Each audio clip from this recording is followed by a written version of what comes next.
네, 귀한 찬양 또 연주 감사합니다. 네, 이렇게 인사를 좀 하고 싶어요. 오늘 이렇게 캐주얼하게 입은 거 보니까 오늘 어디 가십니까? 시작. 오늘 캐주얼하게 입으셨는데 오늘 어디 가십니까? 네, 1박 2일 동안 전교인 수양에 갑니다. 시작. 1박 2일 동안 전교인 수양에 갑니다. 어머머머, 비가 와서 어떡해요? 그때는 비가 와도 상관없습니다. 네, 이렇게 대답해야죠. 우리 시무장로님들 중에는 이렇게 양복을 입고 오셨는데, 예, 안 가시는 건 아니죠. 가시는데, 예, 좀 더 우리 시무장로님들도 좀 캐주얼하게 입으셨으면, 우리 김종수 장로님처럼 유정식 장로님처럼 이렇게 입으셨으면 더 좋았을 걸 하는 아쉬움이 좀 남습니다. 저도 이렇게 안 입고 싶었어요. 여러분들 허락하시면 그냥 입고 와서 설교를 오늘 했으면 좋겠다는 생각했지만 교회에서 드리는 거다 보니까 이렇게 입었습니다. 어린 강아지 한 마리가 마당에서 자기 꼬리를 잡으려고 계속 뱅뱅 돌았습니다. 그것을 보고 있는 엄마 강아지가 물었습니다. 얘, 너는 왜 그렇게 꼬리를 잡으려고 뱅뱅 이렇게 도는 거야? 이렇게 물었습니다. 그래서 강아지가 대답합니다. 엄마, 나는 행복이 어디 있는 줄 알게 됐어. 행복은 내 꼬리에 있다는 것을. 그래서 내가 이 꼬리를 잡는 날 나는 정말 행복해질 거야 라고 대답을 했습니다. 그래서 그것을 듣고 있던 엄마 개가 이렇게 대답을 했습니다. 그래, 나도 너만 할 때는 나는 그게 행복인 줄 알았단다. 개에게 행복은 참 중요한 것이지. 그리고 그것이 꼬리에 있다는 것도 난 알았어. 그러나 내가 나이가 들면서 깨달은 것은 자신의 일에 열중할 때 내 꼬리는 자연히 나를 따라오는 것이기 때문에 그것을 잡으려고 애쓸 필요가 없다는 것이란다. 탈무드에 나오는 이야기입니다. 여러분, 사람들은 행복을 찾고자 하고 행복하려고 살아갑니다. 행복이라는 것은 모든 사람이 갈망하는 최고의 목표입니다. 행복을 원하지 않는 사람은 없습니다. 여러분 너무 바쁘게 사셔서 그런지 모르겠지만 그래도 조금 틈을 갖고 좀 생각을 해보면 나는 행복한가? 라는 질문을 가끔 던지시는 분들도 계실 것입니다. 나는 행복한 인생인가? 그리고 나는 행복한 가정을 꾸미고 있는가? 나의 신앙생활은 행복한가? 라고 여유를 갖고 좀 질문을 던져볼 필요가 있습니다. 저를 생각할 때는 저는 자주 던지는 것 같아요. 행복을 가장 깊이 연구했다라고 하는 철학자 아리스토텔레스는 니코마코스 윤리학에서 그런 책에서 행복을 이렇게 정의합니다. 모든 사람은 행복을 추구하지만 행복이 무엇인가에 대한 정의는 매우 다르다. 어떤 사람은 부와 명예 혹은 권력에서 행복을 찾는다. 그리고 어떤 사람은 건강과 장수에서 행복을 찾는다. 그리고 어떤 사람은 학문적 탐구와 이론적 관조에서 찾는다. 그러나 행복은 행운도 아니고 욕망 충족의 결과도 아니다. 행복은 인간 활동의 결과로 나타난 오래 지속되는 어떤 종류의 만족감이다. 이렇게 얘기를 했습니다. 그러면서 행복을 세 가지로 정의합니다. 일반적으로 대중들에게 있어서 행복은 욕망을 충족시키는 쾌락적인 삶이다. 교양인에게 있어서 행복은 명예이다. 그리고 철학자에게 있어서 행복은 관조적인 삶인데 이것이야말로 자족적이며 참된 행복에 이르게 한다라고 얘기를 했습니다. 자신이 철학자이기 때문에 좀 그렇게 얘기하는 부분이 있는 것 같습니다. 아리스토텔레스가 한 말 가운데 그런 말이 있죠. 감사할수록 행복해진다 라고 얘기했습니다. 근데 아리스토텔레스의 행복에 대한 공언은 뭐냐 하면 행복이 소유에 있지 않다는 거예요. 그거에 대한 이야기를 해주고 있습니다. 행복이 인생 최고의 목적이라고 하는 것에 대해서는 오늘도 많은 도전을 받고 있습니다. 여러분 행복은 무엇이라고 생각하시나요?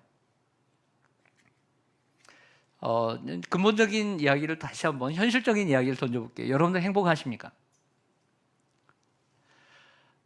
이렇게 던질 때 나는 행복해요 라고 저희 형수님은 항상 대답하십니다. 희한하죠? 저희 형수님은 요즘 어떻게 지내세요? 너무 행복해요. 작년에도 그렇게 대답하는데 올해도 대답하시고 재작년에도 그렇게 대답을 하시더라고요. 야, 우리 형수님은 그러면 많은 걸 가졌느냐? 그렇지 않아요. 근데 행복해요. 시동생으로서, 아니 더 나아가서 목사로서 생각을 합니다. 나는 행복한가? 여러분들 행복하십니까? 우리가 행복하다, 행복하지 않다라고 우리가 대답하는 것은 여러분들 나름대로의 행복의 기준이 있기 때문에 그런 겁니다. 어떤 분은 내가 부여하지 못하기 때문에 나는 행복하지 못하다고 대답을 하는 거예요. 나는 건강하지 못하기 때문에 건강이 행복인데 건강하지 못하기 때문에 나는 대답을 못하는 것일 수 있는 거죠. 그러니까 나름대로 여러분들은 행복의 기준들을 다 가지고 있다 없다? 있다. 거기에 만족스럽지 못하니까 대답을 못하는 거고, 거기에 만족스러우면 나는 행복해요 라고 말하는 것이죠. 사람들은 나름대로 행복의 기준들을 가지고 있습니다. 그래서 여러분들 행복하십니까?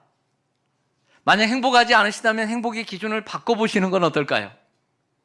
여러분들의 행복의 기준이 그것이라면 언제 행복해지시겠습니까? 만약 그렇지 않다면 행복의 기준을 좀 더 바꿔보시면 행복이 빨리 오지 않을까요? 독일에 유명한 작가가 있습니다. 그 사람을 모르고서 독일을 말할 수 없죠. 괴테라고 하는 이 작가입니다. 괴테가 이런 말을 했습니다. 75세가 되던 때에 내가 75년을 살면서 정말 행복했던 순간은 불과 4주간에 불과합니다. 나머지 시간은 일에 매달려 분주하고 괴로워하며 시간을 보냈습니다. 이렇게 자기의 인생을 평가했습니다. 위대한 사람이고 유명한 사람인데 행복했던 순간이 4주간밖에 되지 않는다. 여러분들에게 묻고 싶습니다. 여러분들은 50년을, 70년을, 80년을 살면서 여러분들은 얼마 동안이나 행복하셨습니까? 왜 사람들은 이토록 행복을 갈망하면서도 진정 행복하지 못할까요? 그것은 그 이유 가운데 하나는 행복을 목표로 삼기 때문입니다. 행복을 목적으로 보는 것입니다. 강아지가 꼬리를 잡으면 행복할 것 같다, 이게 행복이다라고 뱅뱅 돌면 행복하지 않죠? 머리만 아프죠? 그런데 자신의 삶을 어머니의 말처럼 열심히 살다 보면 행복은 저절로 찾아오는 것이죠. 할렐루야. 이게 행복인 것이죠. 근데 행복을 목표로 하니까 행복이 안 오는 거죠. 행복은 그러면 목적이 아니라 결과다라고 말할 수 있는 거예요. 따라서 하신다. 행복은 결과다. 행복은 또한 도덕성이 있어야 합니다. 도덕성이 있다는 말은 나만 행복해도, 나만 행복하면 된다 라는 거 하는 것이 아니라는 거죠. 행복은 결과적으로 인과관계가 있는데 남이 행복할 때 내가 행복할 수 있는 거죠. 내 사랑하는 가족이 불행한데 내가 행복하다? 안 되는 것이죠. 행복이라고 말할 수 없는 것이죠. 내 가족들은 불행해도 나는 행복하다 하다 행복한 것이 아니죠. 내 아내는 불행한데 남편은 행복해 나는, 이렇게 말하면 행복이 아닌 것이죠. 내 아내가 행복할 때 내가 행복할 수 있는 것이죠. 그래서 행복은 도덕적인 것입니다. 내 이웃이 행복할 때 내가 행복해지는 것이죠. 행복은 어디에 있을까요? 사람들은 나름대로 행복의 기준이 있습니다. 그래서 거기에 따라서 내가 충족되면 나는 행복하다라고 생각하는 것이죠. 근데 성경은 뭐라고 말씀을 할까요? 우리는 성경을 따라가야 합니다.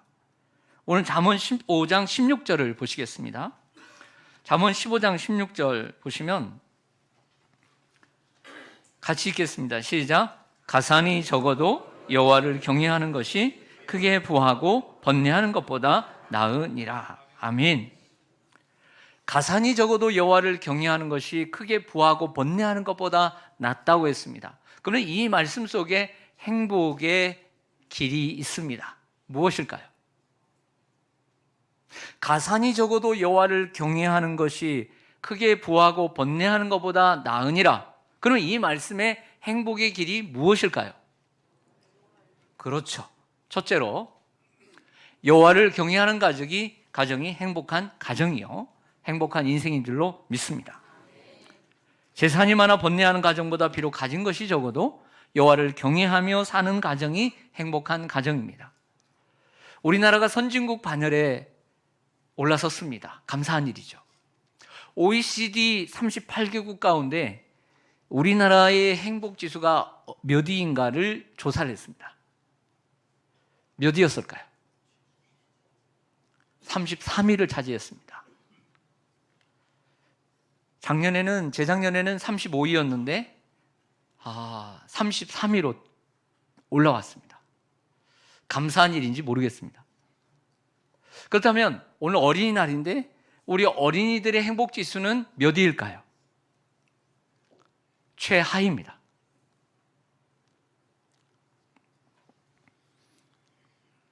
할머니하고 함께 손을 잡고 학원 버스를 기다리는 아이를 만났습니다. 초등학교 4, 5학년 정도 됩니다. 시간은 저녁 7시였습니다. 그래서 어디 가니? 그러니까 학원 가요 라고 하더라고요.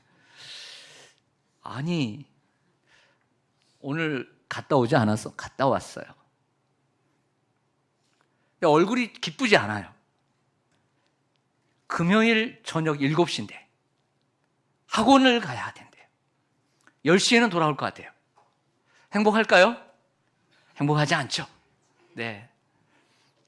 그래서 행복하지 않은 겁니다. 그럼에도 불구하고 우리 어린이 청소년들에게 최고의 목표, 최고의 행복의 길은 물었을 때 뭐라고 대답했을까요? 돈. 맞습니다. 80%가 돈이라고 대답했습니다. 우리 아이들의 가치관에 우리가 무엇을 심어줬냐면 돈 있으면 행복하다, 이렇게 심어주고 있는 거죠. 이게 우리나라의 현실입니다. 성공해야 돈을 벌 수 있다라고 생각하기 때문입니다. 그래서 우리 어른들은 행복하십니까? 그래서 우리의 자녀들은 행복할까요? 저는 행복하지 않다고 생각합니다. 그렇다면 행복은 무엇이고 행복은 어디에 있는 것일까요? 행복은 성경을 보면 마음에 있는 것이다 라고 말씀하는 듯 합니다. 오늘 13절을 보시겠습니다.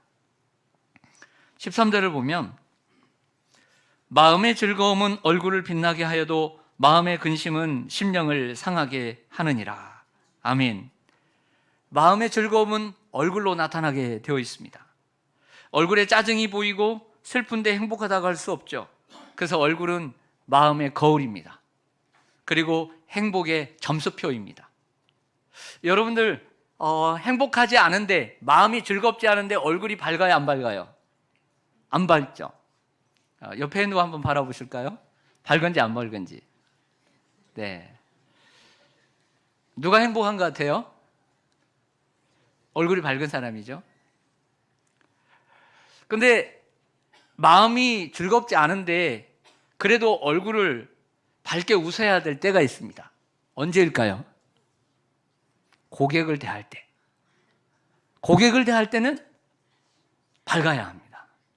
여러분들이 아무리 우울하고 집에서 힘든 일이 있고 어려워도 오늘 손님이 여러분을 찾아왔습니다.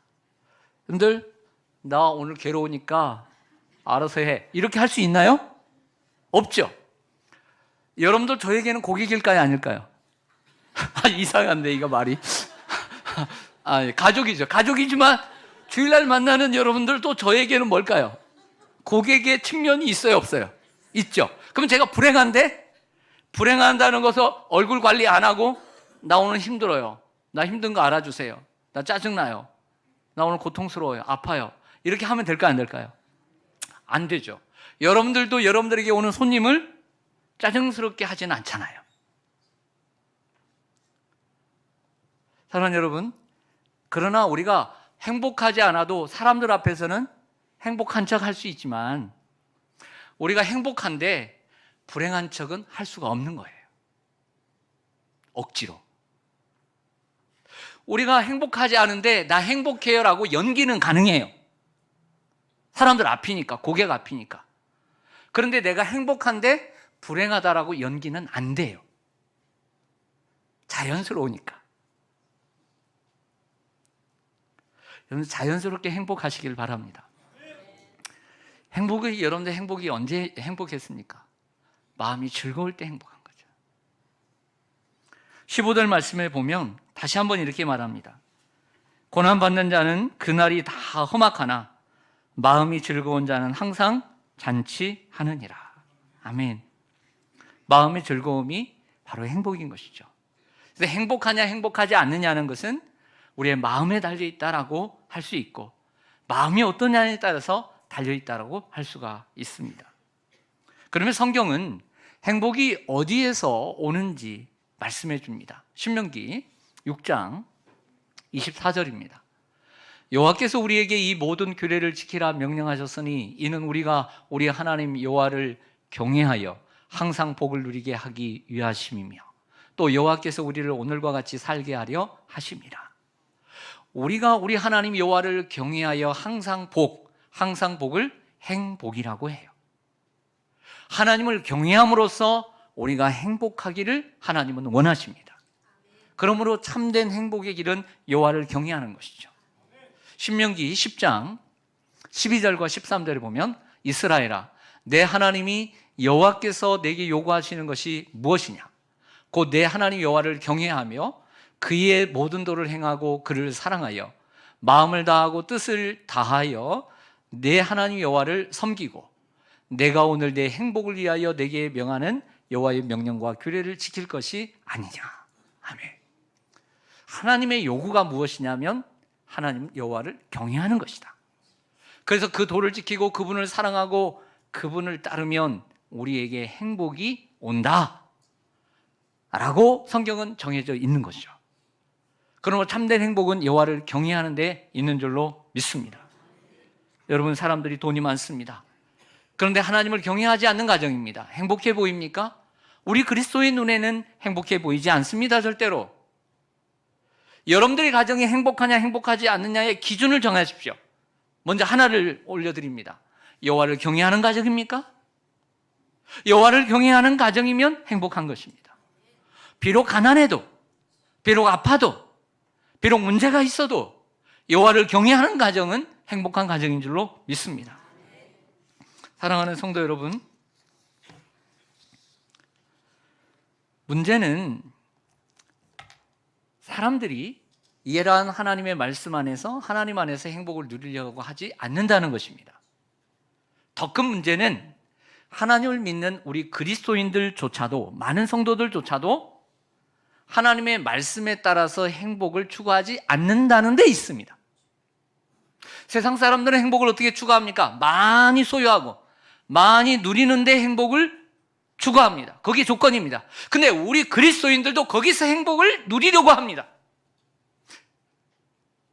이것이 더 큰 문제입니다. 성경이 말하는 대로 여호와를 경외하는 것이 하나님의 도를 행하고 그분을 사랑하고 살아가는 것이 행복의 길인데 그 행복의 길을 거기서 찾지 않고 세상 사람들이 찾는 행복의 길에서 행복을 찾으려고 열심히 노력하는 그리스도인들, 이것이 오늘 이 시대의 비극입니다. 저는 오늘 여러분들이 마음을 좀 더 돌이켰으면 좋겠어요. 세상 사람들처럼 거기서 행복을 계속 찾으려고 하기 때문에 그런 거예요. 하나님의 말씀에 따라서 행복을 찾아야 되는데 거기서 행복을 찾으려고. 누리지 말라는 것이 아닙니다. 열심히 살지 말라는 것이 아닙니다. 거기서 행복을 찾으려고 하지 말라는 것이죠. 행복은 하나님을 경외하는 데 있고 하나님을 사랑하는 데 있습니다. 우리의 가정이 좀 부족해도 하나님을 믿고 하나님을 섬기고 부모와 자녀가 하나님을 섬기고 그분을 떠나지 않고 그분을 위하고 그분을 의지하고 살아가는 가족이라면 행복한 것입니다. 전도서 6장 2절과 3절에 보면요, 어떤 사람은 그의 영혼이 바라는 모든 소원에 부족함이 없어 재물과 부여와 존귀를 하나님께 받았으나 하나님께서 그가 그것을 누리도록 허락하지 아니하셨으므로 다른 사람이 누리나니 이것도 헛되어 악한 병이로다. 사람이 비록 100명의 자녀를 낳고 또 장수하여 사는 날이 많을지라도 그의 영혼은 그러한 행복으로 만족하지 못하고 또 그가 안장되지 못하면 나는 이르기를 낙태된 자가 그보다는 낫다 하나니. 이 노란색 글씨를 따라가 보면 사람들은 재물과 부여와 존귀와 많은 자녀들과 그리고 건강과 장수의 복을 추구합니다. 그러나 하나님이 허락하시지 않으면 아무 소용이 없다는 것이죠. 누가복음 12장에 보면 한 부자가 예수님께 나왔습니다. 많은 것을 쌓고 또 쌓고 또 쌓으려고 합니다. 그러나 예수님 말씀하십니다. 오늘 밤 내 생명을 취하리니 그러면 그 쌓은 것이 누구시 되겠느냐. 그러면서 나를 따르라 라고 얘기하자 가진 것이 많음으로 번민하며 돌아갔더라 라고 얘기합니다. 아무리 많은 것을 가져도 행복해야 합니다. 아무리 많은 것을 가져도 행복하지 않으면 소용이 없고 하나님이 지켜주셔야 되는 것입니다. 어떤 대기업의 사모님이 이런 고백을 했다고 합니다. 행복하십니까? 이렇게 많은 것을 가지고 대기업을 누리게 된 사모님인데 행복하십니까? 뭐라고 대답했을까요? 처음에 사업을 시작할 때는, 결혼할 때는 나를 귀히 여기고 나를 사랑하고 나에게 관심이 있었는데 사업이 번창하고 나니 남편은 일주일 내내 얼굴 한번 보기가 힘들다고. 이게 무슨 행복입니까? 그러더래요.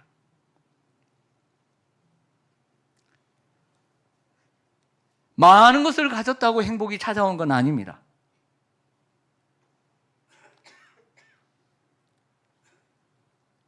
성공의 주교였던 그 윌리엄 템플이라고 하는 유명한 분이 이런 이야기를, 재미난 이야기를 했다고 합니다. 어떤 직구준 신사 한 분이 한밤중에 백화점에 몰래 들어갔다고 합니다.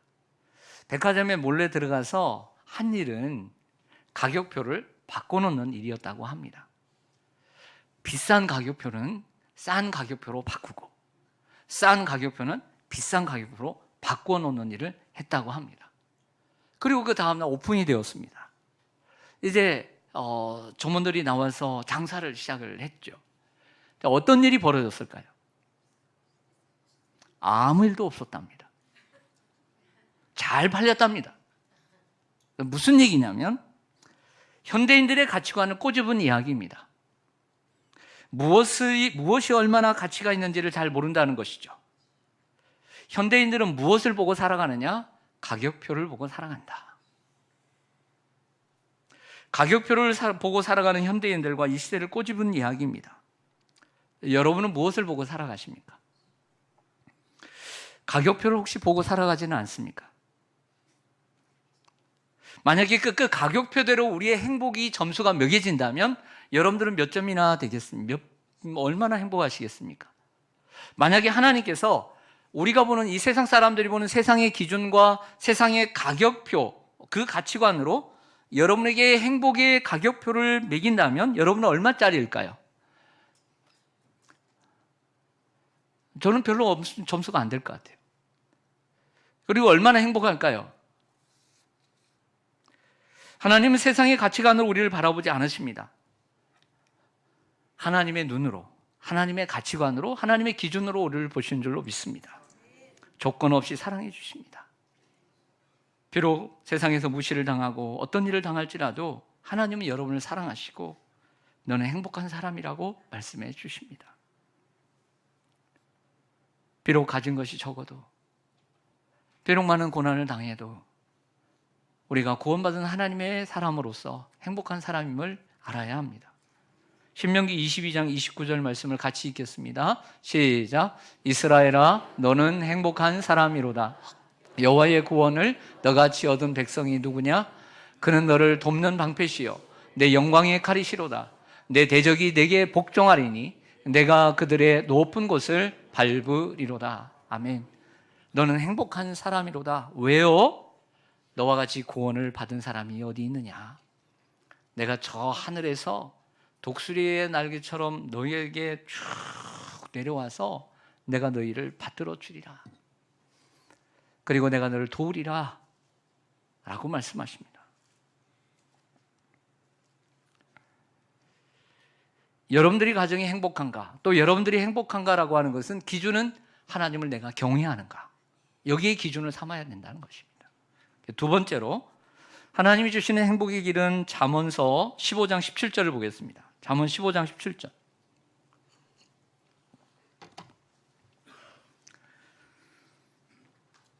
우리 호산나 성가대가 오늘 불렀던 찬양의 내용에도 이런 모습이 있죠.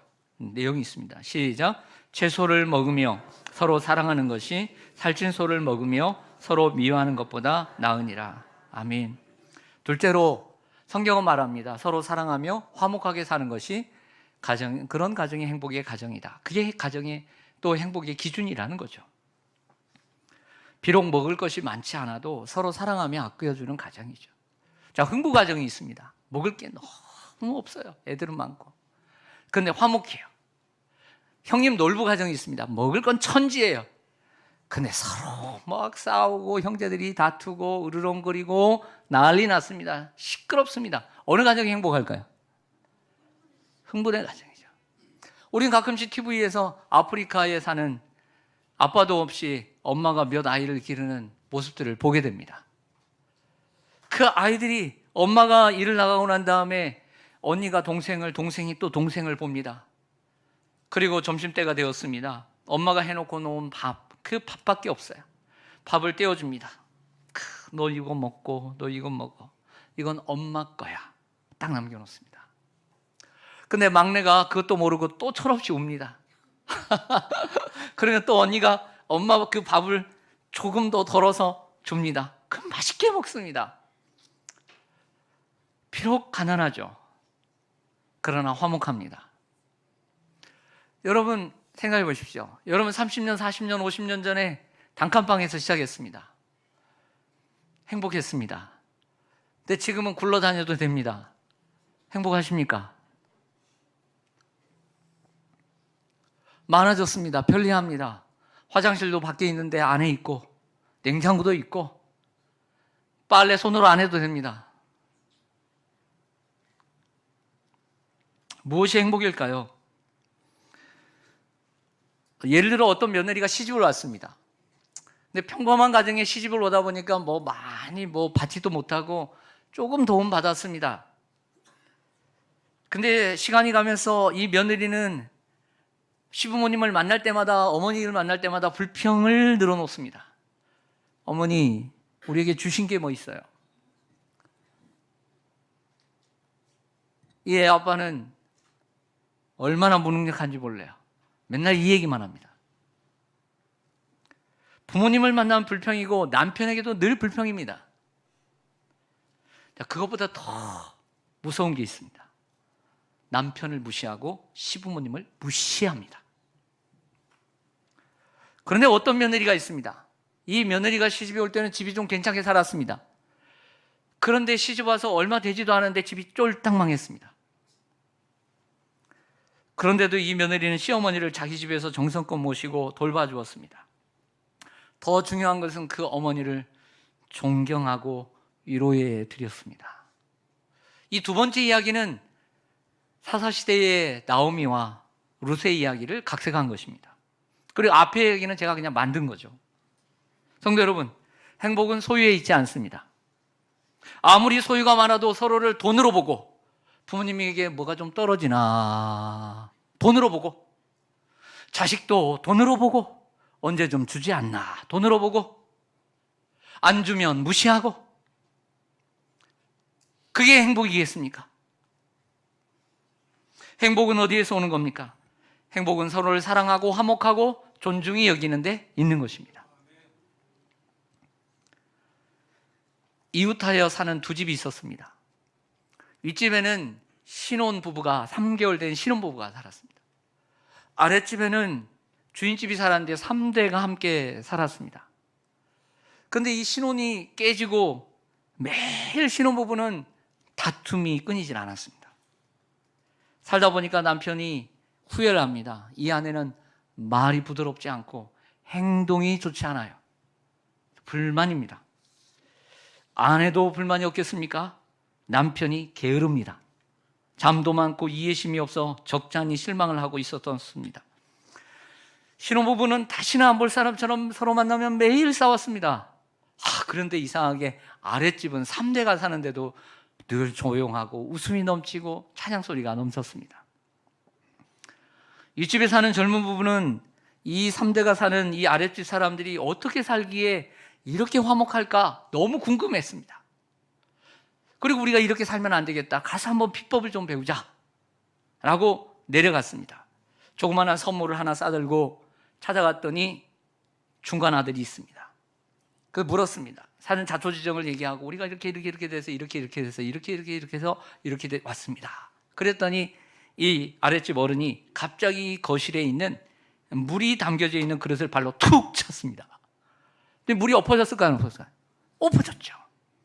이 소리를 듣고 부인이 급히 달려옵니다. 뭐라고 해야 될까요? 왜 가만히 있는 걸? 이렇게 하는 것이 아니라 여보 미안해요. 제가 진작 그 물그릇을 치웠어야 되는데.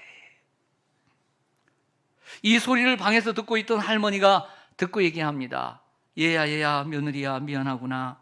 이 늙은이가 거기에 물그릇이 있는 줄 몰랐단다. 그 내가 놓은 건데. 마침 마당에서 집 안으로 들어오시던 할아버지가 이 광경을 보시고 말합니다. 할멈, 임자가 무슨 잘못이 있다고 그래. 이 집안의 어른은 난데 내가 잘못했어. 집안을 내가 부지런히 살펴봐야 하는 건데 내 잘못이야. 이것이 아랫집 가정의 화목의 비결이었습니다.